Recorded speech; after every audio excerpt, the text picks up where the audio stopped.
పరిపరి విధాలు మళ్ళీ ఆలోచించి అనుభవజ్ఞుల సూచనలు తీసుకొని వాటన్నిటినీ ప్రజలకు మంచి జరగటం కోసం ఈ రూల్స్ రెగ్యులేషన్స్ చట్టం చేసి చాలా రోజులైంది, మార్గదర్శకాలు రావడానికి ఎందుకు ఇంత ఆలస్యం పట్టింది? అర్ధరాత్రి ఒక మంచి నిర్ణయం తీసుకోవాలి, క్వాలిటీ నిర్ణయం తీసుకోవాలి, అది ప్రజలకు ఉపయోగపడే చట్టం తేవాలి అంటే గబగబా చట్టం చేసేసాం అని చేతులు దులుపుకోవటం కాదు. చేసిన చట్టం కనీసం ఒక 5-6 దశాబ్దాలన్నా ఉండాలి ప్రజల మధ్య. కానీ అదే 2020 చట్టం చేస్తే 3 నాళ్ళ ముచ్చట్లాగా అది 3 సంవత్సరాలు కూడా బలవంతంగా ప్రజల మీద రుద్దింది ఆనాటి ప్రభుత్వం. చట్టం ఎప్పుడు ఆతృతతో చేయటం ముఖ్యం కాదు, చేసిన చట్టం ప్రజలకు చుట్టంలా ఎంతవరకు పనిచేస్తుందన్నది పరిశీలించి చేస్తేనే ఆ చట్టం యొక్క ప్రత్యేకత. మంత్రి గారు, మీరు బంగాళాఖాతంలో పడేస్తామన్నారు. ఎన్నికల ప్రచారంలో ఇది ప్రధాన అస్త్రంగా ఉపయోగపడింది. గత సర్కారు పోవడంలో ధరణి కూడా ఒక కీలకం. రైట్, ఇవాళ భూభారతి తెచ్చినారు అంటే ధరణిలో లేనిదేంది, భూభారతిలో ఉన్నదేంది, దానికి దీనికి స్పష్టమైన మౌలిక తేడాలు. ప్రధానమైనది ఒక 2-3 అంశాలు చెప్తాను. 2020 చట్టానికి చేయటానికి 2 రోజుల ముందు 2 రోజుల తర్వాత సాదా బైనామాలు మేము క్లియర్ చేస్తామని చెప్పి సుమారు 9,24,000 సాదా బైనామాలకు సంబంధించిన ఆన్లైన్లో అప్లికేషన్లు ఆనాటి ప్రభుత్వం తీసుకోవటం జరిగింది. కానీ 2020 చట్టంలో సాదా బైనామాలకు సంబంధించిన అంశాన్నే పెట్టని కారణంగా హైకోర్టు, ఆనరబుల్ హైకోర్టు అసలు చట్టంలోనే ఆ అంశం లేకపోతే ఇది ఎట్లా చేస్తారని కొట్టేయటం జరిగింది. నెంబర్ 1.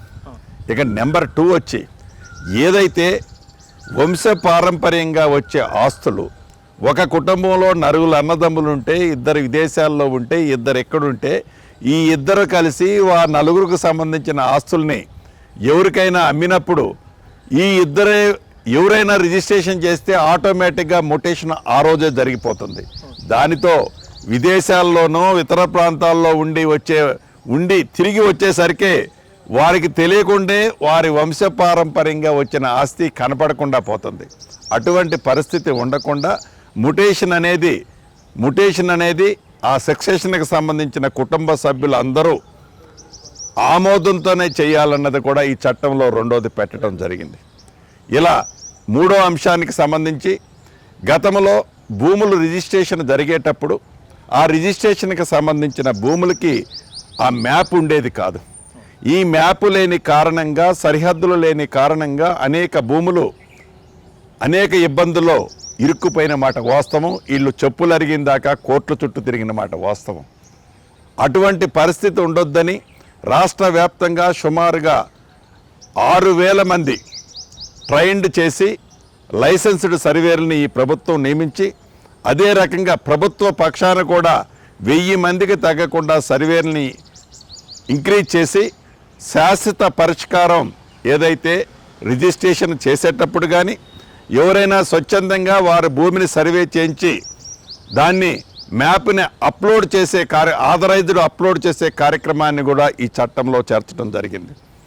ప్రతి మనిషికి ఆధార్ ఎలా ఉందో రాబోయే రోజుల్లో భూదారులాగా కూడా ప్రతి ఖాతాకి ఒక నెంబర్ ఇవ్వడానికి సిద్ధంగా ఉంటుంది.